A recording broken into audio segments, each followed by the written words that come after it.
Hey there, everybody. It's Cliff. I am what they call a flock camera. These cameras originally put out to read license plate numbers of cars as they pass, and it's part of a safety, supposedly safety-related type of program for the public. You know, track down murderers, thieves, rapists, and this usual scum of the earth. However, though, flock cameras are becoming far more notorious. Keep in mind, flock cameras are run by AI. Police use them for investigation purposes and such like that. And the flock company, the company who makes the flock camera, um, promises that nobody can get access to these cameras except legitimate authorities such as police. They advertise that their own employees can't get to it. But of recent date, some of this is apparently not being true.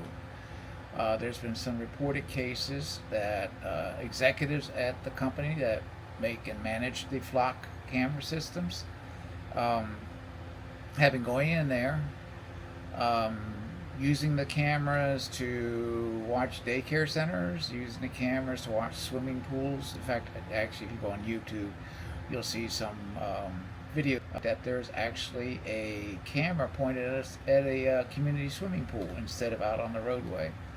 Also, the enforcement agencies are getting a little bit more sneakier about putting these cameras. You've seen these digital signs on the highway, speed limit or highway construction ahead, and if you as you go by it, if you look down, if you pull over, sometimes you can see there's a flock camera hidden inside that, looking at cars as they go by. The other issue with flock cameras is that they apparently are taking over the investigative responsibility. Police are shortcutting their investigations. They're just going for what a flock camera says, um, and apparently arresting people. I think there's been a couple occasions when people have been arrested at gunpoint. You can see all this on YouTube. You have to kind of take it a little bit of grain of salt what you see on YouTube and do your own research, look into it. But I can see it being easily misused by enforcement. Any technology can be misused. I've also heard that they have internal Bluetooth capabilities of actually listening on your phone calls, tracking what you're doing, and such like that. So the purpose of Flock was supposed to be good. It's supposed to help in solving crimes, but as usual, it gets abused. So I would say everybody should take a heads up. Go talk to your community. Go check your community. I'll put some locations where you can actually go look up to see what might be in your area in way of flock cameras. See if the community leaders have invited the public to make comment or taken a vote on it, or something. Otherwise, are they just taking saying put the cameras in and we'll have a great day? I hope that's not the case. I hope they're allowing each community to make its own decisions about what they want and don't want. And there needs to be much stronger internal guidance on who gets these, access to these cameras. Apparently, it's possible for people, and there was a couple YouTube videos by people who are technology driven, that they were able to actually, without very little problem, get access to the video. I call it library, but to the database, and access camera feeds, take control of the flock cameras and such like that. So there is issues related to that. So I went to a couple places. I went to some place called OpenStreetMap, um, and dflock.com, I believe is the address that I used to look up to see what's in Shrewsbury, Massachusetts in reference to flock cameras. From what I see, the Shrewsbury Police Department in Massachusetts does not have an active municipality deployment contract for fixed flock safety automated license plate readers, or also known as ALPRs, on any public roads. Um, you can follow up on that. You go to the Atlas of Surveillance. So there's surveillance tracking databases and community mapping platforms such as EFF Atlas of surveillance, and then of course there's DFLOC, which is DEFLOCK, and also OpenStreetMap. So there appears to be nothing here in Massachusetts, or at least in Shrewsbury. So I did a little bit wider search using AI and looking around. I got a breakdown here. I asked the question, how many flock cameras are located in Massachusetts and where? So there appears to be 300 to 400 fixed flock cameras that are actually deployed across Massachusetts, with at least 80 law enforcement agencies and private entities contracting with the company. That's interesting, private entities. It doesn't really list who the private entities are. Because Massachusetts does not maintain a single centralized public registry, camera figures are tracked via public records, police contracts, and open source surveillance mapping projects such as DFLOC and the EFF Atlas of Surveillance. So some of the key municipality deployments and clusters, flock cameras are concentrated around major arterial roadways, highway access ramps, such as I-90, I-93, I-95, Route 128, and Route 9, and municipal border checkpoints. So all the major highways you use. So by region, Greater Boston and South Shore, which includes Quincy, Cohasset, Braintree, Weymouth, Dedham, and Randolph. Quincy by itself has 43 cameras. Cohasset, Dedham, and surrounding towns have smaller networks, 4 to 12 units at border choke points. Middlesex and North Shore, Woburn, Stowe, Wilmington, Peabody, Billerica, and Waltham. They have moderate to large number of cameras. Woburn operates 12 fixed units. Smaller suburban towns deploy usually 2 to 6 units at primary town exits and entry points. Southeastern Massachusetts and Bristol and Plymouth.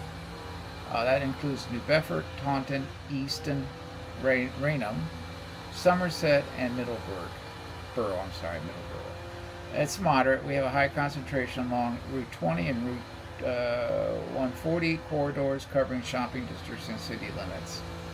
In central Massachusetts, which is the Worcester area where I live, Auburn, Boylston, Grafton, Westboro, Worcester, outskirts, scattered, mostly positioned along retail strips, turnpike interstate exits, which would be I-290, and then I-190, and Route 20 again, and commercial zones. Western Massachusetts, which is up, in the west part of the state, which is including the Pioneer Valley, which is part of the East Hampton, Greenfield, Chicopee, Ludlow, Hadley, and South Hadley. Small networks. Towns generally operate 2 to 8 cameras placed along Route 9, Route 5, and near bridge crossings. So they're scattered. We have them in the state. Alright, so typically where flock cameras are physically located, town and city borders, placed on utility poles or dedicated solar mounts at the municipal water lines to log vehicles entering and leaving town limits. Highway on and off ramps focused on any high-speed arterial connections, such as exits along 193, Route 24, Route 3, and the Mass Pike. Commercial and retail corridors mounted near entrances to strip malls, big box shopping centers, auto plaza, which are often funded by private business improvement districts or property managed. HOAs and private communities, gated neighborhoods, and private developments that feed the data back to law enforcement sharing their networks. So, I don't know why private communities need this information unless they don't have access to it. But like I say, access to the cameras appear to be relatively easy, so there could be much abuse going on that we're not even aware yet here in Massachusetts. Again, if you want to check for locations in your community, you can go to dflock.me or the Electronic Frontier Foundation, EFF Atlas of Surveillance, to find out what's in your hometown and in your state and such like that. It's just a heads up. You might want to study more about it. People definitely don't like it. They think it's an invasion of their privacies. Um, they don't. They seem to be are being abused. I mean, I saw a video, and again, it's a video, so grain of salt, where apparently a police officer was telling a woman that she had actually stolen a package from somebody else's porch because the Flock AI actually misidentified her. So charges were brought, but they then were dropped because she didn't do it. You also had stories and YouTube videos of a woman being put under arrest. Actually, she had guns pointed at her because they claimed her SUV was involved in a hit and run accident where 3 people were killed. It was the wrong vehicle, wrong person, and such like that. So there are other stories of, where these cameras are being abused. So if you want to dig into it further, be my guest. Look at both sides of the argument. Flock is $1 billion company apparently, and so also there are communities that are dropping contracts because of all the hassles that are taking place with these cameras. I think they're finding a low return on their investment. Plus, the communities are rising up, from what I can see. People, it's bad enough. Our representatives talk about us, competing with China. I mean, sure, technology and all that, but are we competing with China to be the most surveilled country in the world? I hope not. That's one race I hope we lose. I hope we still have, the high ideas of our Constitution and such like that, that we can be free from government interference and surveillance. Anyway, that is a discussion for another time. I just wanted to pass this along to you. Y'all have a great day. Thumbs up.